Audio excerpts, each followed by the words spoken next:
Ivoiriennes, Ivoiriens, habitants de la Côte d'Ivoire, chers amis de la Côte d'Ivoire partout dans le monde. Ce jeudi 7 août, jour anniversaire de l'indépendance de notre pays, me donne l'agréable occasion de m'adresser à vous. Il y a un peu plus d'un an, exactement le 1er août 2023, disparaissait le deuxième président de la République de Côte d'Ivoire, son Excellence Aimé Henri Konan Bédié. La nation tout entière lui a rendu un hommage mérité en mai et juin dernier. Je tiens, encore une fois, à renouveler toute ma gratitude aux Ivoiriennes et aux Ivoiriens, ainsi qu'aux amis de la Côte d'Ivoire, et à remercier ici toutes celles et tous ceux qui ont contribué à lui rendre un vibrant et émouvant dernier hommage à la mesure de la part qu'il a prise au développement de notre pays.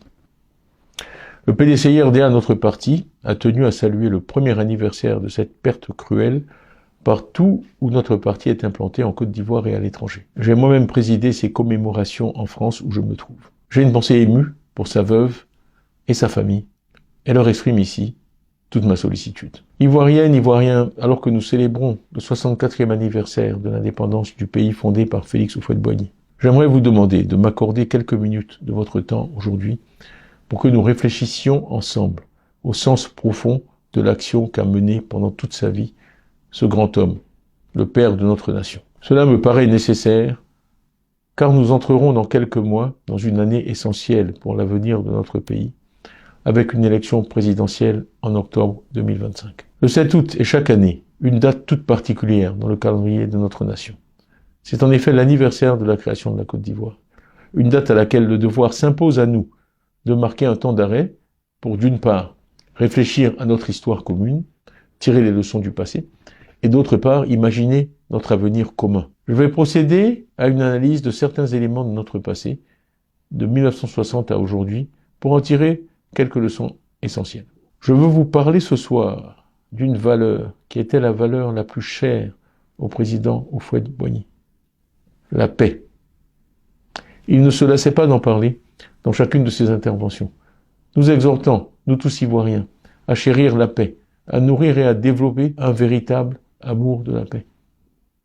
Comme il aimait à le dire, avec toute l'éloquence qui le caractérisait, la paix, ce n'est pas un mot, c'est un comportement. L'histoire de notre pays est là pour nous démontrer et nous rappeler à quel point il avait raison. Je vais utiliser ici, une fois de plus, une mesure internationalement reconnue de développement, l'IDH, ou Indice de développement humain. Les experts en développement ont toujours souhaité disposer d'une mesure qui permette de comparer les nations de la façon la plus objective possible entre elles et dans le temps. L'IDH mesure en effet, pour simplifier, 1. L'espérance de vie. Combien d'années les citoyens d'un pays peuvent espérer vivre à la naissance? 2. L'éducation. Combien d'années passent à l'école les enfants d'un pays? Et 3. Le niveau de vie. Est-ce que les citoyens d'un pays peuvent se nourrir, se loger, se déplacer, etc.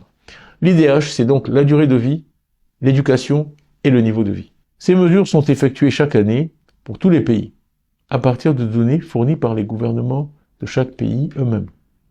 De même que le mètre ou le kilogramme ont été adoptés comme mesure par tous les scientifiques du monde, personne ne conteste sérieusement la valeur et la pertinence de cet indicateur. Alors penchons-nous ensemble sur l'histoire que nous raconte l'IDH de la Côte d'Ivoire, au-delà de la polémique politicienne. Quand le président Houphouët-Boigny, paix à son âme, nous quittait en décembre 1993, l'IDH de la Côte d'Ivoire était de 118, c'est-à-dire que nous étions classés 118e dans le monde, en termes de développement humain. Un rang tout à fait honorable pour une jeune nation. Quand le PDCI quitta le pouvoir en décembre 1999, nous étions classés 125e dans le monde. 125e dans le monde. Beaucoup d'entre vous sont trop jeunes pour avoir vécu dans une Côte d'Ivoire qui occupait un tel rang. Peut-être éprouvez-vous de l'impatience à écouter ceux d'entre nous qui sont plus âgés que vous parler avec nostalgie de ces années. Et je le comprends. Nous essayons en fait de vous dire deux choses importantes. La première, c'est qu'il est possible pour un pays d'Afrique de l'Ouest, à force de travail et d'ambition, de tenir son rang parmi les nations. Je peux vous dire que tous les Ivoiriens se sentaient fiers des progrès accomplis par leur pays parmi les nations africaines. La deuxième chose que nous essayons de vous dire, à vous les plus jeunes d'entre nous, est que c'est la paix qui a régné en Côte d'Ivoire pendant les décennies qui ont suivi notre indépendance. C'est donc la paix qui nous a permis d'effectuer de tels progrès dans les domaines qui comptent le plus pour tout pays, à savoir la santé et l'éducation, à la différence de pays qui, eux, avaient cédé à la tentation de la violence. Mais que s'est-il passé ensuite, depuis 1999? À la fin de l'année 2000, en 12 mois seulement, notre pays était passé de la 125e place à la 141e place. Une chute de 16 places. La plus importante jamais enregistrée par notre pays dans son histoire en une seule année. C'est là qu'eut lieu le premier grand décrochage dont nous nous sommes jamais remis. Après les conflits et la violence qui ont meurtri notre pays pendant la décennie 2000-2010, nous étions en 2010 167e dans le monde. Et malgré tous les efforts déployés depuis, nous étions encore 166e en 2015, puis 159e en 2022. Je ne citerai pas notre classement en 2023, compte tenu de la polémique que j'ai vue se développer depuis mon discours de Soubry il y a quelques semaines. C'est là, franchement, une tempête dans un verre d'eau. Ce dont je parle ici se déroule sur des décennies et est trop important pour que je me laisse entraîner dans des débats stériles. Je parle de la vie de chacune et de chacun d'entre nous. C'est un sujet à la fois trop sérieux et trop important pour que l'on se permette de l'utiliser à des fins bassement politiciennes. Ce que j'essaie donc de vous dire, c'est que le message de Houphouët-Boigny prend toute sa valeur quand nous suivons l'évolution du développement humain dans notre pays au fil des ans. Ce que ces chiffres, ce résultat veulent nous dire, c'est que la violence et le conflit ne sont jamais la solution pour un pays. Quand un pays sombre dans la violence, les premières victimes de cette violence sont les plus faibles, les plus démunis et les plus pauvres. C'est cette triste réalité que l'IDH capture. Quand on est jeune et démuni, la violence peut paraître une solution tentante. L'arme qui va vous permettre d'acquérir rapidement et sans grand effort tous ces biens que vous aimeriez posséder, cette voiture, cette villa, cet ordinateur. Je vous le dis, ce n'est pas vrai. Tout ce que la violence apporte avec sa cohorte de destruction, c'est une régression sur tous les plans. Les dégâts que provoque la violence dans un pays, il faut des dizaines d'années pour les réparer. Voilà ce que nous dit le fameux IDH pour notre pays. C'est pour cela qu'Houphouët-Boigny voulait nous inculquer à tous l'amour de la paix. C'est pour cela que je ne vous parle que d'apaisement, de tolérance, de paix dans chacune de mes interventions. C'est cela le vrai message de l'oufouettisme, la paix, l'amour de la paix. Voilà ce dont je tenais à vous parler aujourd'hui. Celui qui ne connaît pas l'histoire est condamné à la revivre, a dit Winston Churchill. Alors que nous nous rapprochons de 2025, je crains que des leaders sans scrupules essaient de nouveau de nous entraîner dans la voie du conflit et de la violence et de la division. Si je me suis porté candidat à la présidence du parti d'Houphouët-Boigny, dont les militants m'ont fait l'immense honneur de m'élire, si je m'adresse à vous aujourd'hui, c'est pour barrer le chemin à ceux qui n'auraient rien appris du passé récent de notre pays. Les Ivoiriens sont fatigués de la violence, des injures et des outrances verbales. Ils veulent vivre dans une Côte d'Ivoire apaisée et réconciliée. Je m'efforce au PDCI de susciter des débats sur des sujets déterminants pour l'avenir de notre pays. C'est le sens du combat que je mène aujourd'hui. Ainsi, il y a quelques mois, j'ai relevé que trop peu d'Ivoiriens étaient inscrits sur nos listes électorales pour que nous ayons des élections crédibles. J'ai indiqué qu'il fallait que 4 à 5 millions d'Ivoiriens de plus soient inscrits sur les listes électorales. Je ne peux qu'observer qu'après les polémiques et injures que mes interventions semblent parfois susciter chez certains, ces chiffres semblent maintenant acceptés de tous, y compris à la Commission électorale indépendante, la CEI. J'ai ensuite parlé de l'IDH il y a quelques semaines. De nouveau, après que j'eus subi attaques et injures, mes propos semblent avoir suscité un débat que je crois utile sur l'état de l'éducation et de la santé dans notre pays. Dans le message que je vous ai adressé à la fin de l'année dernière, j'ai pris l'engagement de faire de la politique autrement. Faire de la politique autrement, c'est ne pas craindre de mettre sur la table et de débattre de questions fondamentales pour l'avenir de notre pays. Faire de la politique autrement, c'est ne jamais tomber dans l'invective ou dans les injures.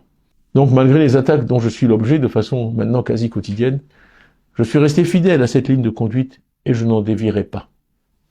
C'est en nous comportant de la sorte que nous, leaders politiques ivoiriens, pouvons éviter les erreurs du passé et ainsi véritablement honorer la mémoire du président Félix Houphouët-Boigny.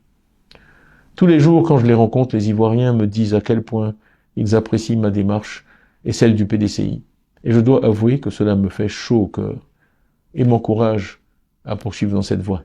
Les adhésions au PDCI sont bien la preuve que cette approche plaît aux Ivoiriens et suscite chez eux un engouement réel. Je les en remercie et je m'en réjouis. Comme le président Houphouët l'a si bien et si souvent dit, la paix ce n'est pas un mot, c'est un comportement. Ce sont donc bien nos comportements qui comptent et nos comportements seuls. Avant de clore mon propos, je veux revenir sur l'actualité récente de notre pays.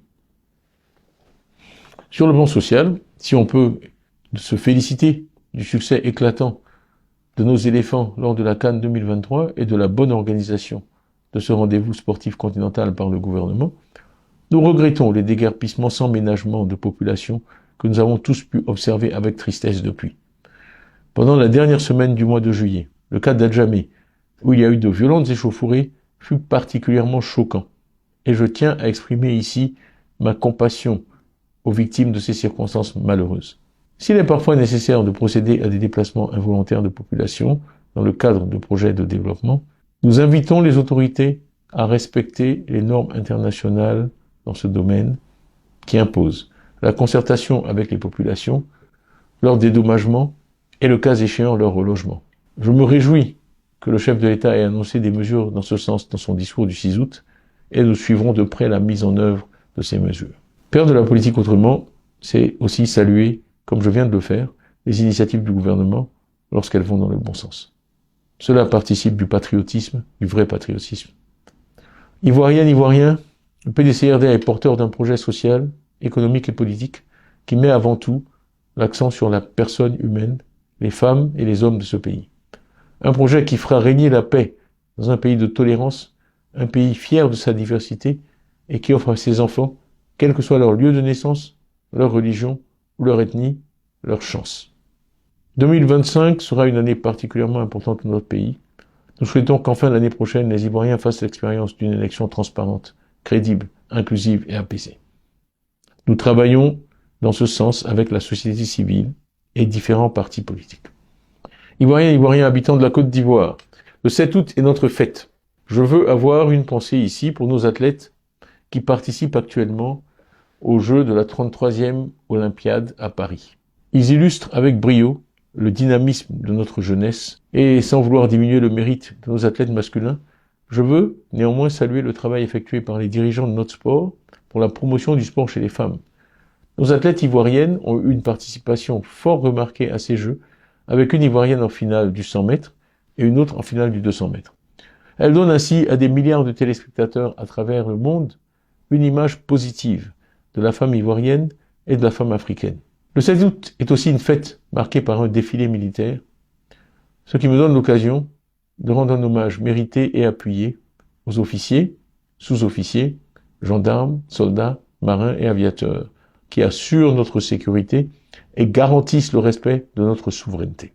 Nous comptons sur nos armées, sur leurs compétences, sur leur dévouement, sur leur sens du devoir et de la République. Que prévale dans notre pays un sentiment de solidarité avec nos corps habillés en ce jour mémorable de la célébration de nos armées, gardiennes des principes qui fondent notre République pour le service et au service de la Côte d'Ivoire. La paix, notre bien commun le plus précieux, n'est possible que grâce à ces femmes et à ces hommes qui assurent notre sécurité à l'intérieur du pays, mais aussi sur nos frontières, sur terre, sur mer et dans les airs. Ivoiriennes, Ivoiriens, habitants de la Côte d'Ivoire, le PDCIRDA par ma voix vous engage à continuer à construire une Côte d'Ivoire fidèle à la vision originelle du président Félix Houphouët-Boigny. Une Côte d'Ivoire unie, paisible, tolérante et fraternelle.